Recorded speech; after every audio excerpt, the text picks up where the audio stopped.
Vamos seguir. Uma pesquisa sobre o futuro da direita no Brasil revelou que a maioria dos eleitores desse campo político está aberta a novas lideranças, mesmo que não tenham o apoio do ex-presidente Jair Bolsonaro. O estudo Para Onde Vai a Direita foi conduzido pelo Instituto Locomotiva e pelo IDEA, Instituto de Pesquisas. Vamos dar uma olhadinha nos números, eles são bem interessantes. 50% dos entrevistados acreditam que outras pessoas podem ter força para representar o campo político da direita no Brasil, mesmo sem o apoio de Bolsonaro. 28% acreditam que outros líderes podem representar a direita brasileira desde que contem com o apoio do ex-presidente. E 18% creem que apenas Bolsonaro pode liderar a direita do país. Unindo esses dois últimos grupos, temos 46% que consideram Bolsonaro uma figura indispensável para representar o espectro da direita brasileira, seja como candidato ou como cabo eleitoral. Então, a gente tem aí 54% que acham que pode ser uma figura sem estar apoiada por Jair Bolsonaro e 46% que consideram ele indispensável em algum papel. O levantamento também fez um cruzamento aí interessantíssimo com os personagens da direita entre aqueles que têm um bom conhecimento do público, os que seriam um bom presidente e os que dão continuidade ao projeto de Bolsonaro. A ex-primeira-dama Michele Bolsonaro, ela está ali, no meio dos três círculos. Ela se destaca entre os eleitores de direita por reunir na avaliação deles os atributos que eu estava contando para vocês. Conhecimento, continuidade do projeto bolsonarista e uma boa capacidade para exercer a presidência. Mas outros personagens também são citados. Olha lá, o governador Tarcísio de Freitas, ele entra com o governador de São Paulo, como alguém que representa a continuidade do projeto de Jair Bolsonaro, seria um bom presidente, mas não é tão conhecido do público. Isso pode ser facilmente resolvido com uma boa campanha eleitoral. Já Sérgio Moro, por exemplo, que tentou ser candidato na eleição passada, não conseguiu. Ele tem bastante conhecimento do público, seria um bom presidente, mas não é visto como uma continuidade do projeto bolsonarista.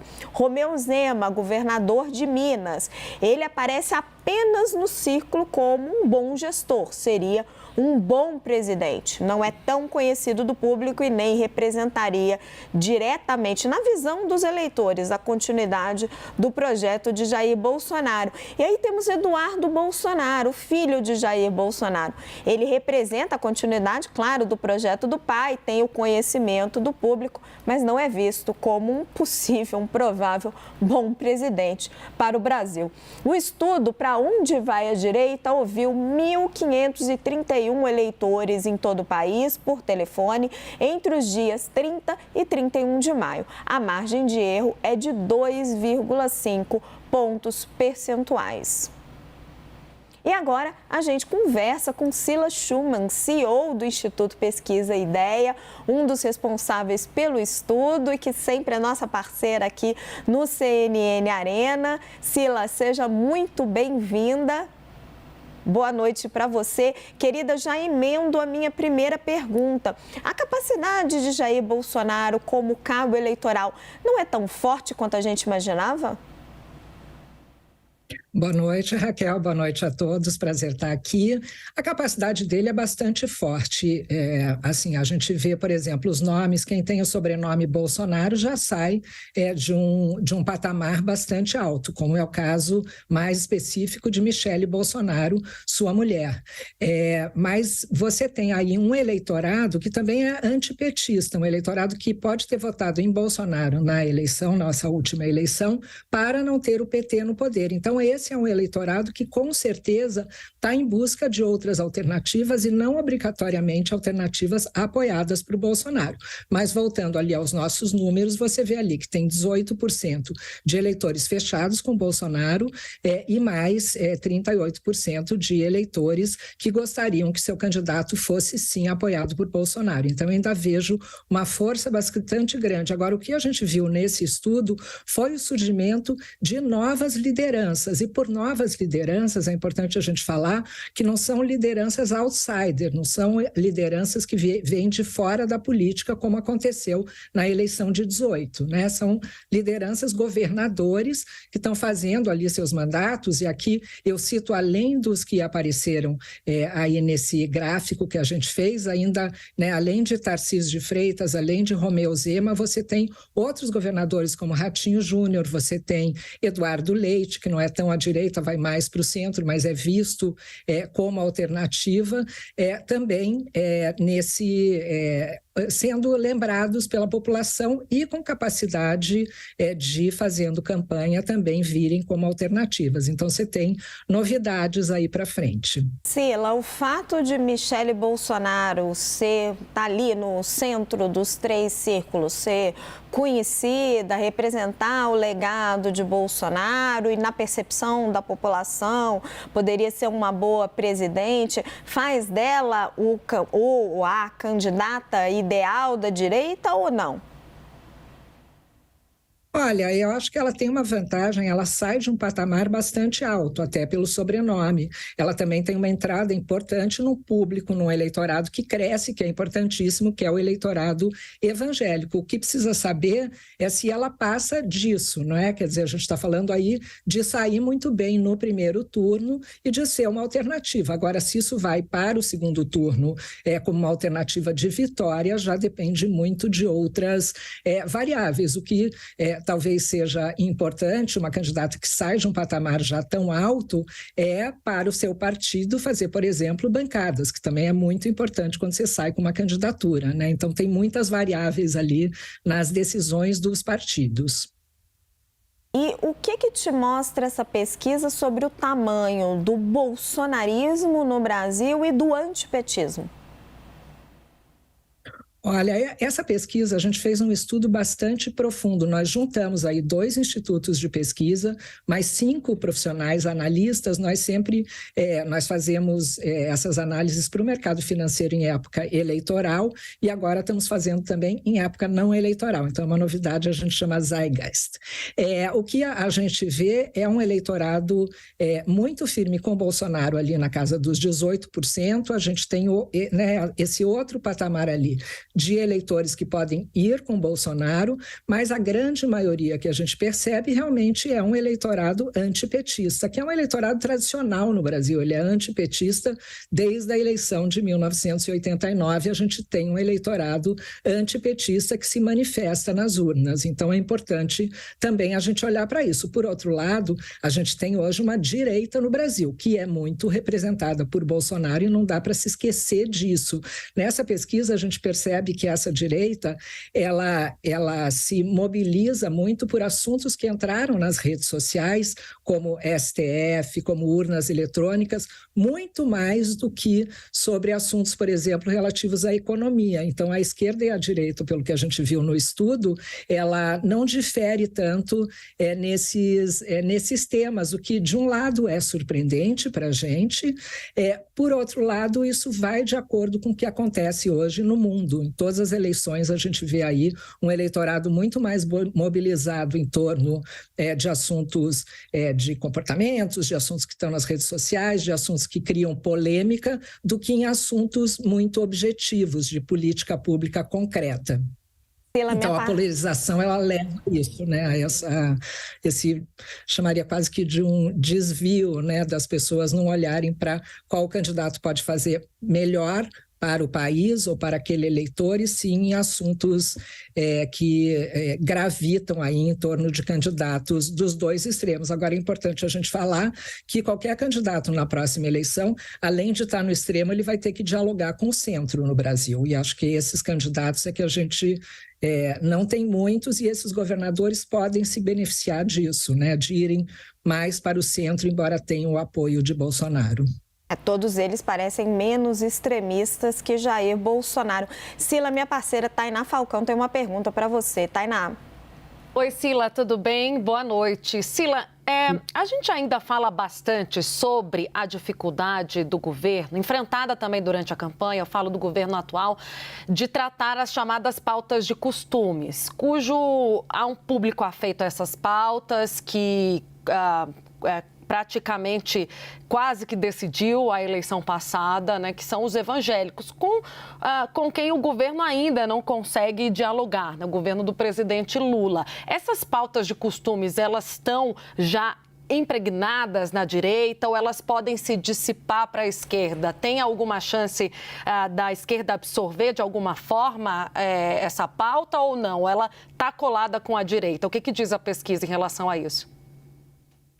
Você sabe que é uma curiosidade da pesquisa essa em que a gente vê um país conservador, né, nos costumes. Então, tanto quem se diz de esquerda quanto de direita, o que votou em Lula ou Bolsonaro, tem uma visão conservadora de temas, por exemplo, como o aborto. Então, são não temas, né, a gente diria, no Brasil. Então, essa visão progressista, essa coisa que a gente chama, né, no mercado internacional de woke, né, que é levantar a voz por igualdades, tudo isso não são temas que mobilizam o eleitorado brasileiro de forma geral, né? Eu estou falando isso de forma geral mesmo, né? Então, temas como aborto, como eu falei, é um tema que todos são contra, né? Então, independente de evangélicos.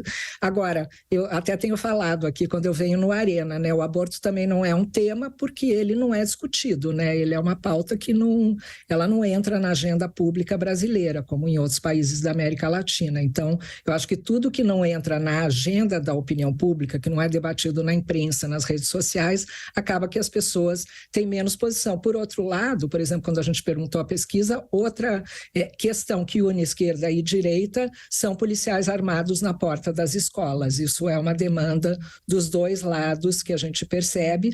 Portanto, um tema que foi agendado, porque a gente teve aí uma série de eventos de violência nas escolas. Então, as pessoas mais posicionadas com relação a esses temas. Nós conversamos com Sila Schumann, CEO do Instituto de Pesquisa Ideia. Sila, muito obrigada pela sua participação sempre aqui no CNN Arena. Obrigada a vocês. A gente vai ter estudos agora todo mês bem interessantes. Vamos acompanhar, estaremos de olho. Carla, começo com você, que você estava já de olho nesses dados. O que mais te chama a atenção? O antipetismo, como você observou, né, fica muito claro. E me chama a atenção também que a Michelle esteja bem posicionada, entre todos os nomes que tinha ali.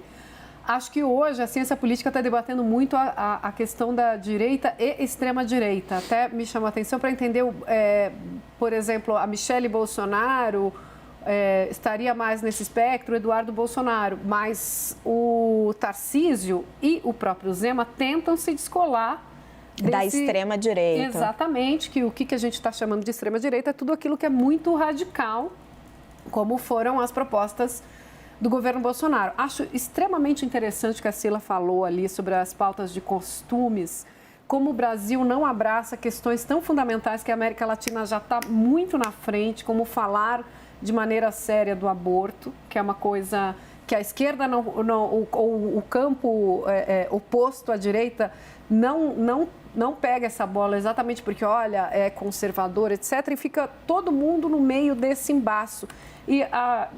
Mas quando tem casos tão terríveis, como foi o caso da criança de 14 anos estuprada que precisava abortar, o Brasil inteiro apoia. Então, a falta de entendimento fica preso nesse assunto. Eu acabei fugindo um pouco da tua resposta, Não, mas imagina. é que eu acho que é um assunto muito quente e importante de ser abordado, que hoje esta direita, né, que a pesquisa mostra, se apropriou como uma verdade absoluta, sendo que ela não é. O Brasil já está muito mais do que na hora de amadurecer esses debates, né? Essa pauta de costumes que esta direita aí se apropriou de uma maneira ferrenha e sem chance ao contraditório, né? Mas vou pegar esse seu gancho, Joel. A Cila chamou atenção para 2 pontos, né? Ela diz que nem a direita nem a esquerda são favoráveis ao aborto e ela também chamou atenção um ponto ali até forte, né? Dizendo que os 2 lados do espectro são a favor de policiais armados nas escolas. Pois é, são características aí da população, da crença da população. Eu entendo muito o que a Lia Schumann falou, são temas que viram uma verdadeira criptonita eleitoral, né? Especialmente o do aborto, estou pensando aqui. Então, ninguém vai tocar nisso. Se esse diálogo, se for ocorrer, vai ser via sociedade civil, sem ligação direta com a política. E uma vez ou outra o judiciário acaba se impondo também. É quem decide, é quem acaba decidindo e fazendo mudanças nesse tema. Mas eu vou confessar uma coisa, essa pesquisa me deu até um certo otimismo de ver essa pesquisa. Porque, veja só, então quer dizer que é possível nomes de direita não diretamente ligados ao bolsonarismo? Se for, bom, acho que vai ser interessante para o Brasil. Agora, eu também tendo a ver com um pouco de ceticismo, essa disposição do eleitorado de defender outros nomes, né? Porque se fosse só contra o PT, bom, em 2018, em 2022, tinha um monte de nomes contra o PT também. Não foram muito bem votados. Pelo contrário, mesmo o Sérgio Moro, que aparece aí como muito conhecido do público, mas não chegava nos 2 dígitos, nos melhores momentos dele nas pesquisas eleitorais, lá de 2021, né, enquanto ele ainda era candidato. Será que mudou de lá para cá? Até pode ter mudado. Mas eu não estou totalmente convencido disso, não. Acho que existe, sim, uma ideia teórica de que é possível, se aparecer um nome excelente, que não é o do bolsonarismo, votar nele, mas, na prática, é ou o Bolsonaro ou aquele que receber a bênção do Bolsonaro. Acho muito difícil o Brasil sair disso. Eu acho que tem uma diferença agora, Joel, porque naquele momento existia uma percepção de quem era capaz de derrotar o PT. E as pessoas foram largando as outras alternativas, digo quem está mais no espectro da centro-direita. À medida em que o Bolsonaro conseguia passar essa percepção, e ele fez isso quando ele foi eleito e depois agora em que ele perde para o Lula por uma margem pequena. Ele consegue passar essa percepção de que ele era o único capaz de derrotar o Lula e o PT. Só que na próxima eleição, em 2026, provavelmente ele vai estar inelegível, porque ele rompeu todas as regras da lei eleitoral. O julgamento dele, da primeira ação contra ele, está marcado para o dia 22. E aí, Leandro, abre-se espaço com o Bolsonaro inelegível para aparecer uma outra liderança? É nisso que o PL aposta, né? Eu já escutei de dirigentes altos lá do Partido Liberal, que é o partido do presidente, do ex-presidente Bolsonaro, que o Bolsonaro ele vai ser um cabo eleitoral melhor em 2026 do que um candidato. Porque tem esse entendimento da política, por mais que eles precisem fazer um enfrentamento retórico, né? Mais de que o Bolsonaro é carta fora do jogo das eleições de 2026, mas que ele tem ali uma força importante que está expressa nessa pesquisa que a gente está discutindo aqui. Tem um aspecto ali que me chamou a atenção olhando para os dados e acompanhando aqui a conversa com a Cila, né, que são essas possibilidades de interseção entre o que pensam os eleitores do Lula e os eleitores do Bolsonaro. E aí entra no que o Felipe Nunes, lá, o CEO da Quest, chama de polarização afetiva, que me parece muito expressa em alguns temas que essa pesquisa aponta para a gente. Primeiro, né, a menor distância de opiniões sobre, por exemplo, o aborto, né? Vou pegar essa expressão do Joel de criptonita eleitoral, porque é uma questão de saúde pública no país que a gente, eleição após eleição, simplesmente não trata, né? De uma questão que é fundamental e que aproxima dos pensamentos políticos antagônicos, que dá uma amostra do tamanho da dificuldade que se tem para discutir um tema tão sério no Brasil, de como somos, na verdade, um país conservador, por mais que muita gente queira pensar o contrário. Até quem vota num candidato muito associado à esquerda, um candidato de um partido de esquerda, tem uma visão conservadora de mundo. E isso se traduz nessa, né, que é a maior proximidade das opiniões dos eleitores do Lula e do Bolsonaro, a presença de policiais armados em escolas, porque é uma solução fácil para um problema complexo, o problema da violência escolar. As evidências mostram que a presença de policiais armados não resolve. A experiência dos Estados Unidos, ela mostra isso. Mas como é um problema, né, que tem essa solução fácil proposta, do que, enfim, alguns estudiosos chamam de populismo penal, né, dessa ideia de que as armas trazem mais segurança, acabam aproximando os eleitores. E aí, quando você vai olhar para a questão das armas, do acesso franqueado maior à população para ter armas de fogo, aí já há uma distância maior, mas aí para fazer a segurança das escolas há essa concordância. De fato, são dados ali interessantes que mostram como, por exemplo, o Supremo Tribunal Federal, confiança nas urnas eletrônicas, são temas que de fato separam os eleitores, porque são temas da institucionalidade e o eleitor do Bolsonaro foi levado por ele para ser contra qualquer ideia de institucionalidade. A maioria desse eleitor é o que a pesquisa está mostrando. Mas quando vai para aspectos, né, da vivência em sociedade, aspectos ali de valores, já há uma proximidade maior. De fato, mostra aí o tamanho do desafio que o próprio governo Lula tem para encarar esses temas, se quiser encarar e quiser segurar essa criptonita aí eleitoral e governamental. E um último ponto que me chamou a atenção da pesquisa é que os eleitores ali ouvidos tenham considerado que Michele Bolsonaro possa fazer um bom governo, assim, nenhum demérito a ela, mas ela nunca exerceu um cargo público, então nós simplesmente não sabemos.